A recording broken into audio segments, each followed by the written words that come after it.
How to remove followers on TikTok. Hey guys, welcome back to our channel. So today we're going to talk about removing followers on your TikTok account. So now let's get started. First of all, you need to have the latest version of TikTok installed on your mobile device. Go ahead and launch that application and also make sure that you're logged in with your specific account. Now tap on your profile by tapping on the profile in the bottom right corner of the screen. Go ahead and tap on your follower list. You will see the list of people that are following you on your TikTok account. Now tap on the three lines next to the specific person that you'd like to remove as a follower.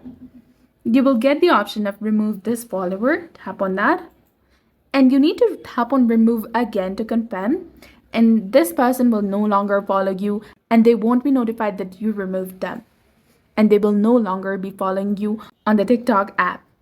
So that's it. This is exactly how you can go ahead and remove anyone or remove your followers on TikTok. So if you found this guide helpful, please like, share, and subscribe.